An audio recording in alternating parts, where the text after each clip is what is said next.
about Ariana quite a bit because she be working, dog. Yes, sir. Third album in the last 2 years. Sweetener, Thank You Next. Now Positions.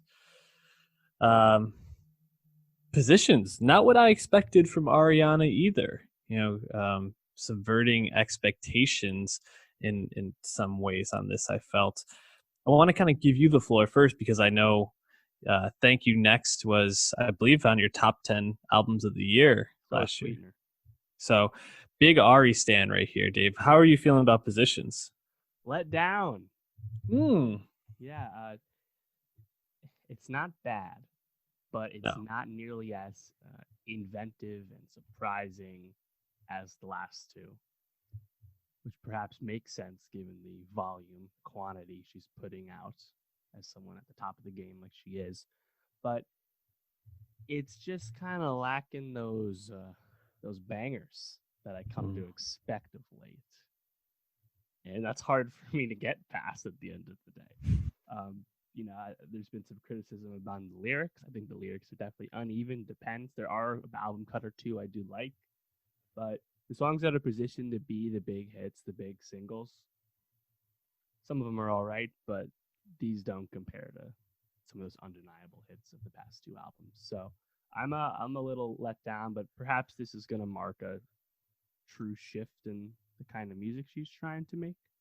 I mean, the last two albums were very much a product of the whirlwind of experiences she's had in the public eye, namely with the Manchester bombing and her fraught public relationships. So a lot's been going on, and she seems to still be handling all that very well for a public person. But music wise, yeah, I'm always a little let down by Positions.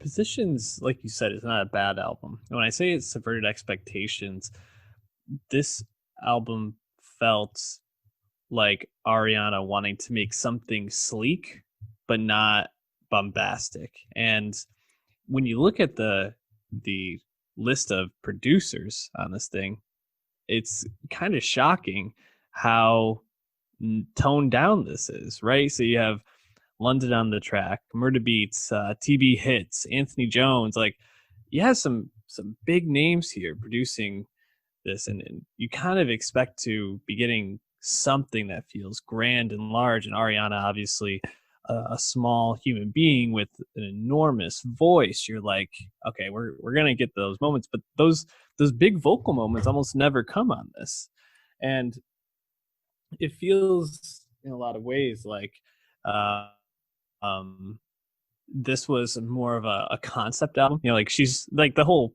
vibe of this is horny and sad, right? That's kind of the two emotions that come through most on this. And I still think there's a lot of moments to like, but it just was not at all what I was expecting to get from her. I know you're feeling a little bit let down, but what were the things you thought were well done or that you did like on this? I think the hoardiness kind of throughout is very amusing, pretty funny. I mean, the second track is 34 plus 35. Do the math if you need to. She literally says at the end, "I want a 69 with you." Oh, Yeah, okay, we I get mean, it. oh yeah, it's like just give me them babies, and Mm-hmm. it's very explicit, very much in the vein of WAP, and definitely fitting at the time. It's fun, and also given that this is a quarantine album, maybe Ari wasn't getting it as much as she wanted to at the time. I mean, she's social distancing. That's good to hear. People still need to got their needs. Wear those masks. But I mean, lyrically, I was a little let down on this just because I felt like there was some songs that almost come across as like fillery, stuff like Motive featuring Doja Cat, probably going to be positioned as a single, get a video, but I don't think that hook is strong at all. I mean, Shut Up, the first track, it's an intro track, but also didn't do a whole lot for me lyrically. Like, there's no breathing, there's no ghosting like the past two albums. Like, I don't think of an obvious highlight in that vein. Now there are some deep cuts, right? I think towards the end, My Hair, Nasty, West Side. I think those are some of the best moments. But they're I feel like those are more like vocal moments versus like songs designed to be big bops.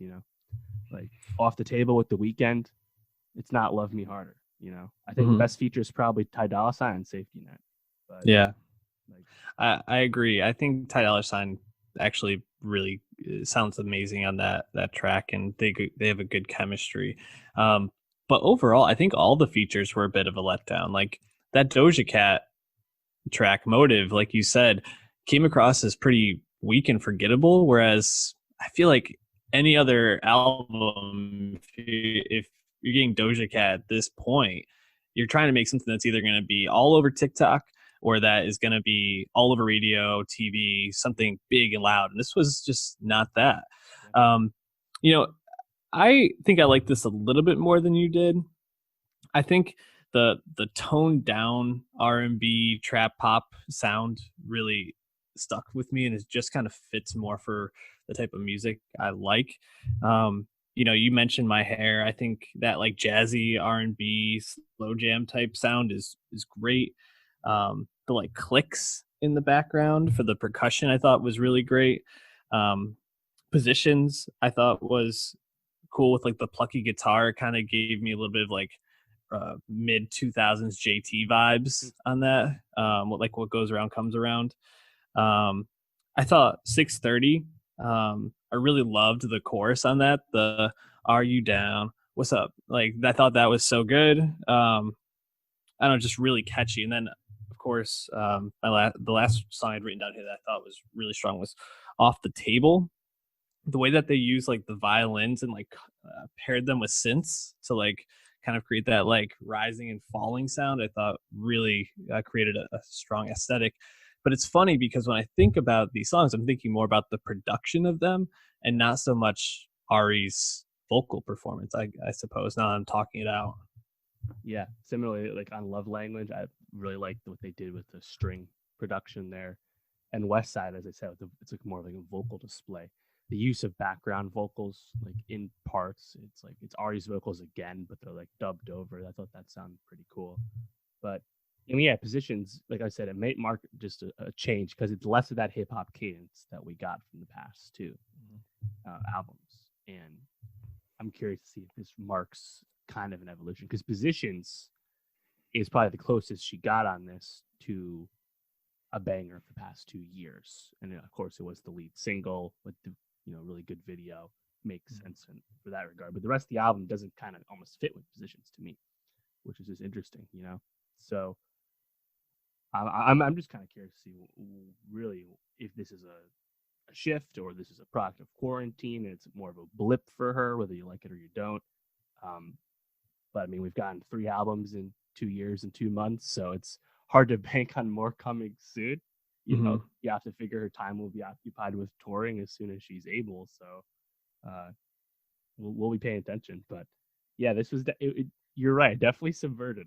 I think it subverted everyone's expectations, whether you liked it or not. And the thing is, like, um, I really applaud Ariana for exploring like the grief of her past, and I think that like content and that idea comes across really well in this. And if this is bad Ariana, like it's still good. Like like if this is her floor, like uh, that's a great floor to have. So I really do. I expect us to be getting some more of those like huge vocal bangers in the future, but have some range, girl. Like maybe you don't need to be making these crazy bombastic albums. Sometimes you can tone it down if that's what you feel you got to do. Sure. Explore that grief.